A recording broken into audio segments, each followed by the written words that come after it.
শুভ সকাল আমার প্রিয় বন্ধুরা, তোমরা সবাই কেমন আছো? আশা করছি তোমরা সবাই খুব ভালো আছো। তো দেখো, এইমাত্র ঘুম থেকে উঠলাম, আর আজকের জানো তো বেশ ঠান্ডা ঠান্ডা ওয়েদারে সকালবেলা ঘুম থেকে একদমই উঠতে পারিনি, যেহেতু বৃষ্টির আকাশ। তো সকাল থেকে টিপটিপ করে বৃষ্টি শুরু হয়ে গিয়েছে।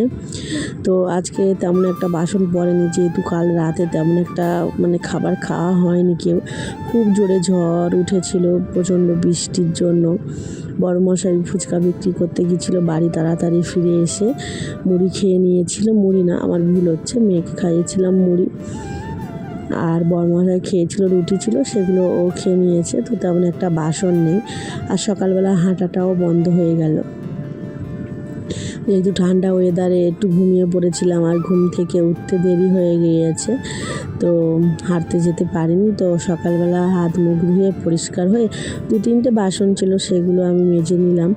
আর ওই বাড়িতে আজকের কোনো কাজ সারা হয়নি, তো ঝাঁটও দিতে পারিনি, যেহেতু টিপটিপ করে বৃষ্টি পড়ছিল, কালকে দিয়ে দেবো। তো সকালবেলা দেখো, দুধ ছিল ফ্রিজে, তো আর একটা আমুল দুধের প্যাকেট নিয়ে নিলাম দোকান থেকে 10 টাকা দামের।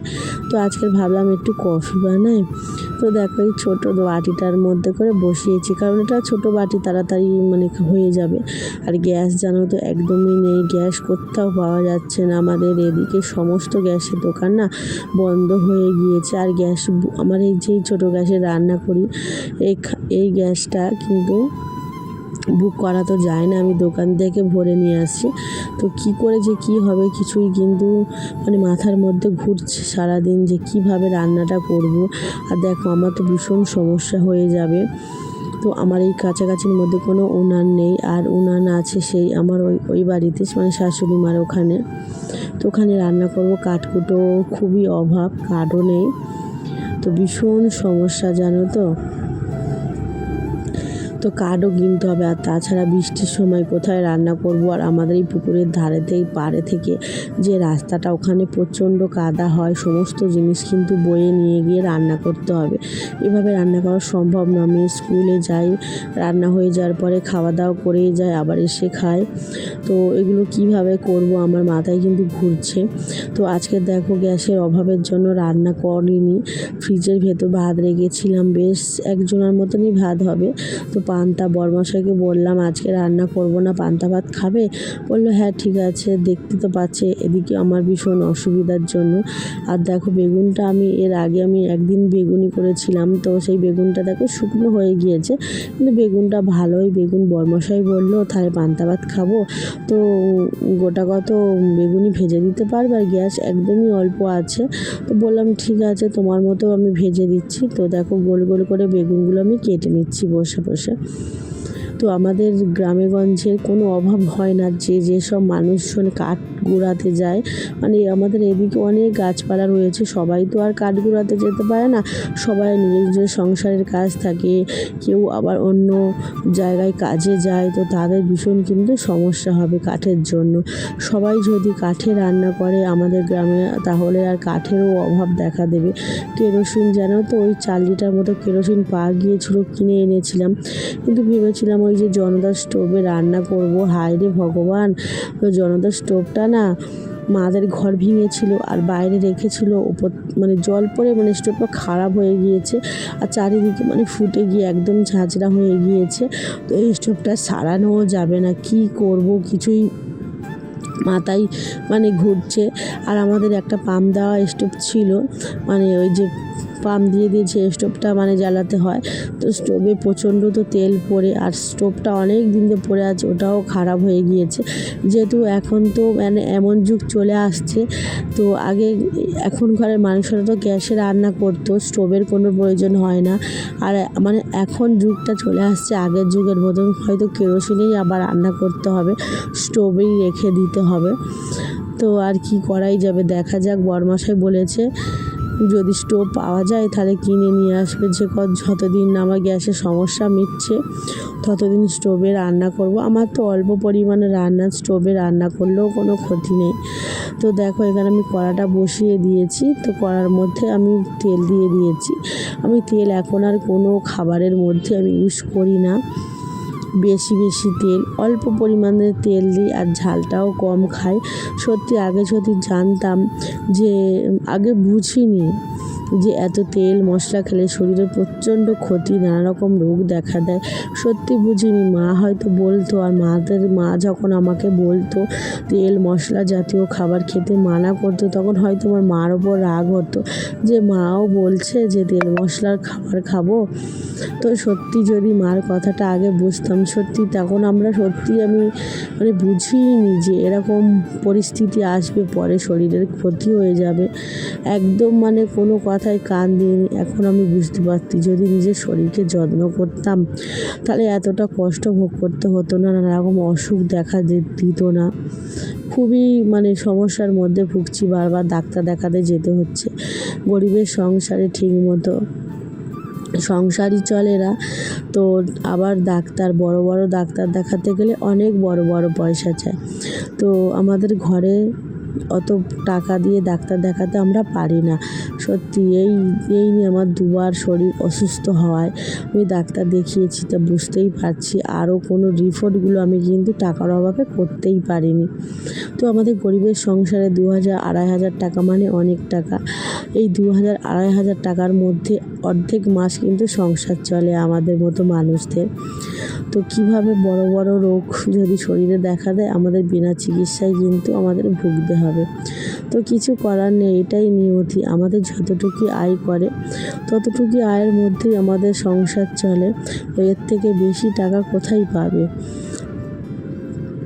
তো দেখো, এখন আমি এই যে তেলে ভাজাটা ভাজছি, এটা আমি খাবো না, শুধু বরমশাই খাবে আর আমার দিদাকে দেবো। তো আমার হয়ে গেল খাবারটা, বেগুনি ভাজাটা। তো বেগুনিটা ভাজতে গিয়ে দুটো বেগুনি কেমন একটা কালো কালো হয়ে গিয়েছিল। কারণটা হলো, উঠে গিয়ে দোকানে একজন এসেছিলো, তো তাদেরকে আমি মাল দিতে গিয়েছিলাম বলে আমার বেগুনিটা পুড়ে গেল এভাবে। তো দেখো, পান্তা ভাতটা একদম ভালোই আছে, তো ধুয়ে রেখে দিয়েছিলাম সকালবেলা। বরমশাইয়ের এই পান্তাটা হয়ে যাবে, আর ওকে বলেছি অল্প মুড়ি নিতে, তো মুড়ি নেয়নি, শেষ পর্যন্ত শুধু পান্তা ভাতটাই খেয়েছিল। আর পান্তাটা দেখো, আমি ওকে একদম গুছিয়ে আজকে খেতে দেবো। তো কাঁচা লঙ্কা নিয়েছি 4টে, বরমশাইকে দিয়ে দেবো, লবণও দিয়ে দিচ্ছি, আর বেগুনি ও খেয়ে নেবে। তো যাই হোক, মেয়ে আজকে বাড়িতে নেই, মাদের বাড়িতে সকাল থেকে রয়েছে, যেহেতু ওই স্কুল ছুটি, ও চলে গিয়েছে মাদের বাড়ি। আর ওদের ঈদের জন্য ওদের স্কুল ওদেরকে 2 দিন ছুটি, শুক্রবার শনিবার রবিবার 3 দিন ছুটি দিয়েছে। রবিবার তো এমনি ছুটিই থাকে। তো মেয়ে তার আনন্দেই মাদের দিদাদের বাড়িতেই আছে, আর ওখানেই ও ভাত খেয়ে নেবে। আর এদিকে বরমশাইকে পান্তা ভাত দিয়ে দিচ্ছি। বরমশাই আবার ফুচকা নিয়ে বের হবে। সকাল থেকে বরমশাই কিছুই খায়নি, তো এর জন্য পান্তা ভাতটা একটু তাড়াতাড়ি খেয়ে নিচ্ছে। এইমাত্র বাজার থেকে এসেছে, আসার পরেই দেখো পান্তা ভাতটা খেয়ে নিচ্ছে। বেশ অনেক কটাই হয়েছিল। বরমশাই দুপুরবেলা খেয়েছিল, আর রাতের জন্য রেখে দিয়েছিলাম, আর দিদাকে 3টে দিয়েছিলাম। তো এই হচ্ছে আজকের আমাদের দুপুরের খাবার, পান্তা আর বেগুনি, আর আমি খেয়েছিলাম জল দিয়ে একটু মুড়ি। তো দেখো, এখানে এই যেহেতু গরমের ওয়েদার রয়েছে, পান্তা ভাতটা কিন্তু খেতে ভালোই লাগবে। তো তারপর খাওয়া দাওয়ার পর বাসনগুলো নিয়ে চলে গিয়েছিলাম মাজার জন্য, যেহেতু বরমশাইকে আগে খেতে দিয়েছিলাম, তো বাসন মাজা হয়নি, দোকানটা বন্ধ করে। আর এখন দেখো, বরমশাইয়ের খাওয়া হয়ে যাওয়ার পরেই আমি বাসন মাজতে এসেছি। তো দেখো, এখন একটু বেলার দিকে রোদ মতো উঠেছে। তো দেখবে, যখন এই বৃষ্টির ওয়েদারে আকাশ চারিদিকে সকাল থেকে মেঘলা হয়ে থাকে, আর দেখবে বেলার দিকে যখন 1টা-1.5টা বাজবে, তখন দেখবে হাসা রোদ ওঠে, কিন্তু এই রোদটা ভীষণ ভালো লাগে আমার। তো এখানে দেখো, বাসন মাজার জন্য জলটা ভরে নিয়েছি, আর আমার রাজস্বী সোনা এখানে এসে ভীষণ আমার জ্বালাতন করছে, ওকেই বকছিলাম। তো দেখো, ও সবে স্নান করে এসেছে, মাদের বাড়ি ছিল, আমি কিন্তু গিয়ে এইমাত্র নিয়ে এসেছি। ও বদমাইশি করছে, সবে মাত্র চান করে এসেছে, জামা কাপড় ভিজিয়ে দিচ্ছে, কথা শুনছে না। তো ওকে বকছিলাম। আর বরমশাইকে জানো, বরমশাইকেও বকছিলাম, কারণ হলো এখানে যে বড় পাশে বালতিটা দেখতে পাচ্ছ, ওই বালতিটায় আমি জল ভরে বাসন ধুয়ে থাকি। তো বড়মশাই কী করেছে, বালতিটা মানে নিচে নামিয়ে বসিয়ে আর ওতে না ফুচকার আলু ধুচ্ছিল। তো মানে বালতিটা চাগিয়ে এমন জায়গায় বসিয়েছে, সেখানে মানে একটা উঁচু মতো জায়গা বসিয়েছে, অসমান জায়গা। তো সেখানে বসাতেই বালতিটা ফেটে গিয়েছে।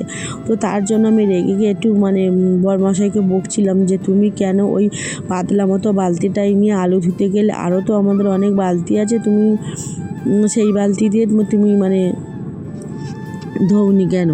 তো এটাই মানে বলছিলাম বড়মশাইকে। তো বলে বলে বাসন ধুচ্ছিলাম। আর এই দেখো রাজস্বী সোনা বোতলে জল ভরে কেমন বদমাইশি করছে। তো আমার রাজস্বী সোনা একদমই কোনো কথা শুনতে চায় না, যে মা কি বলছে সে কথাগুলো শুনি। ওর মনে যে কথাটাই আসে না কেন, যে বদমাইশি, তো সেই কথাটাই মানে ওর মাথার মধ্যে ঘোরা, সেই কাজটাই ও করে থাকে। তো আমি রেগে গিয়ে কিন্তু ওকে আমি কিন্তু মানে মারতেও গিয়েছিলাম। তো ও ছুটে পালিয়ে গিয়েছিল। আবারও দেখো মানে আবার কলের ধারে এসে জ্বালাতন করছে। তো ওকে বললাম কিছুক্ষণ কল পাম্প করে দাও, তো ও দিল। বাসন মাজার পরে আমি একবার স্নান টান করে নিয়েছি, নিয়ে দেখো জামা কাপড়গুলো একটু সার্ফ দিয়ে ভিজিয়েছিলাম, তো সেগুলো একটু মানে কেচে আর এখন দেখো তারে মেলে দিচ্ছে। আর বড়মশাই দেখেছো ওই যে দিদের জন্য ফুচকা ভেজে রেখেছে, ওই এরকম থেকে 2 ঠেক মতো ভাজা আছে, একা একাই ভেজেছে। কোনো বাচ্চারা মানে বেলে দিতে চাইছে না, বদমাইশি করছে, তারাও মানে খেলায় ব্যস্ত থাকে। বড়মশাই একাই ভেজেছে। তো গ্যাস ছিল না, তো শাশুড়ি মার একটা গ্যাস ছিল, তো ওনার কাছ থেকে গ্যাসটা কিছুদিনের জন্য চেয়ে নিয়ে দেখো ফুচকাগুলো ভেজেছে। এবার হয়তো উনুনে ভাজতে হবে। তো মেয়ে দেখো ঠাকুরকে পুজো দেওয়ার জন্য শাশুড়ি মার এই ঘর থেকে ঠাকুরের বাসনগুলো পেরে নিয়ে এসেছি, আর আমি কিছু গাছে থেকে ফুল তুলে নিয়েছি। যে কটাই ফুল পেরেছি সে কটাই এনেছি। তো সকাল হলে এখানে সমস্ত ফুল গাছে থেকে তুলে নেয়। তো একজন ভাই আমাকে কমেন্ট করে বলেছে আমার বাড়ি কোথায়। তো আমার বাড়ি হচ্ছে দক্ষিণ গৌরীপুর দাঁতনামারা। তো ওখানে হচ্ছে আমাদের বাড়ি। আমাদের গ্রামের নাম হলো দাঁতনামারা। তো তোমাকে বলে দিলাম আমাদের মানে বাড়ি কোথায়। তো যাই হোক, তোমার যদি আমার ভিডিওটা ভালো লাগে তুমি কিন্তু অবশ্যই করে একটা লাইক কমেন্ট শেয়ার করে আমার পাশে থেকো। সবাইকে বলছি ভিডিওটা এখানে শেষ করছি। টাটা বাই বাই, সবাই ভালো থেকো।